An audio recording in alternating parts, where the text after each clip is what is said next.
अस्सलाम वालेकुम फ्रेंड, मैं हूं रफ़ाकत अली और आप देख रहे हैं अली क्लिनिक यूट्यूब चैनल। तो दोस्तों, आज की इस वीडियो में हम बात करने वाले हैं एस्केम 40 mg कैप्सूल के बारे में। तो जी हाँ दोस्तों, आप मेरी स्क्रीन पर देख सकते हैं ये एस्केम 40 mg कैप्सूल किसके लिए इस्तेमाल की जाती है और कैसे आपने इनको इस्तेमाल करना है और क्या क्या इसके फ़ायदे हैं और क्या क्या इसके नुकसान आते हैं। तो अगर इस सब कुछ जानना चाहते हैं तो मेरी इस वीडियो को शुरू से लेकर एंड तक ज़रूर देखते रहें।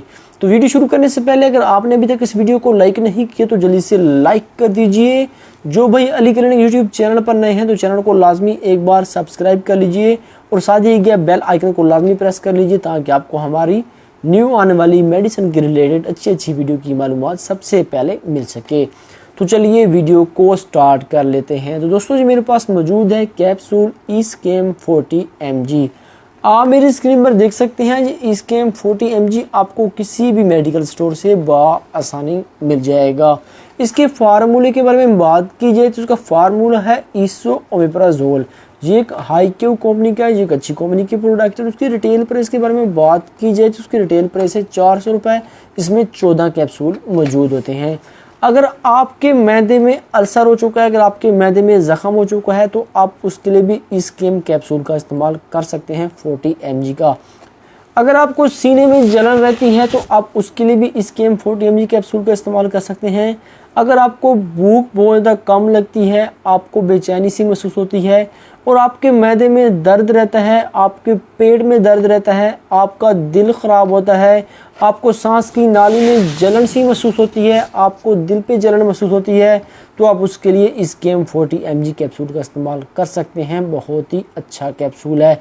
आप इसको एक कैप्सूल डेली बेस पे इस्तेमाल कर सकते हैं। रोज़ाना का आप एक कैप्सूल इस्तेमाल कर सकते हैं।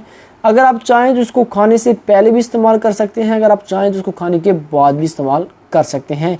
अगर आपका खाना हज़म नहीं होता, अगर आप खाना खा लेते हैं वो हज़म नहीं होता, आपका दिल करता है जैसे बंदे को उल्टी सी आती है, दिल ख़राब होता है, जो खाया हुआ है, जो खाया पिया है अभी वो बैर आने वाला है, तो आप उसके जो खाने पीने के बाद आप इस्तेमाल करेंगे एस्केम 40 mg कैप्सूल, जो आपने खाना खाया है इंशाल्लाह वो हज़म हो जाएगा।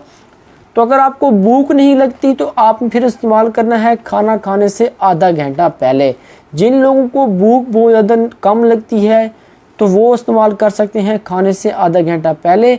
जो खाना इस्तेमाल करने के बाद फ़ौरन पेट में गैस हो जाता है, बदहज़मी हो जाती है, सीने पे जलन हो जाती है, सांस की नाली में जलन हो जाती है, पेट में दर्द हो जाता है, तो वो खाने के बाद इस्तेमाल कर सकते हैं। जिनको भूख नहीं लगती तो वो खाने से पहले इस्तेमाल कर सकते हैं। जिनको भूख लगती है, जो चीज़ खा लेते हैं, वो हज़म करना चाहते हैं, तो उसके लिए आप खाने के बाद एस्केम 40 mg कैप्सूल का इस्तेमाल कर सकते हैं। ये असल में मैदे के लिए इस्तेमाल होता है। मैदे के जो भी मसाइल हैं आप इस कैप्सूल की मदद से हल कर सकते हैं। इस कैप्सूल की पैकिंग के बारे में बात की जाए, इस कैप्सूल में इस एक डब्बी में 14 कैप्सूल हैं और एक स्ट्रिप में 7 कैप्सूल आपको देखने को मिल जाएंगे। आप मेरी स्क्रीन पर देख सकते हैं। ये 400 रुपये की डब्बी है, 200 रुपये का एक पत्ता है और ये आपको किसी भी मेडिकल स्टोर से आसानी मिल जाएंगे। अगर आपके पेट में दर्द है, बदहज़मी है, गैस हो जाती है, कब्ज़ हो जाती है, सीने में जलन है, भूख नहीं लगती, खाना खाने के बाद खाना हज़म नहीं होता, पेट में गैस, दर्द, बदहज़मी, ये चीज़ें आप में पाई जाती हैं तो आप एस्केम का इस्तेमाल कर सकते हैं। इसको इस्तेमाल करने के बाद आपको मोशन वगैरह लग सकते हैं, आपके सर में दर्द हो सकता है, आपको थोड़ी सी बेचैनी महसूस हो सकती है और ये भी कई बंदों में पाया जाता है। हर किसी इंसान में इसका साइड इफ़ेक्ट देखने को नहीं मिलता और इसका कोई भी इतना ख़ास साइड इफ़ेक्ट है नहीं। अगर ज़्यादातर हो जाए तो मोशन वगैरह आपको लग सकते हैं। तो अगर वीडियो अच्छी लगी तो वीडियो को लाइक कीजिए, चैनल पर नए हैं तो चैनल को सब्सक्राइब कीजिए। मिलते हैं किसी न्यू वीडियो के साथ। मुझे अपनी दुआओं में याद रखिएगा। थैंक्स फॉर वॉचिंग एंड अल्लाह हाफिज़।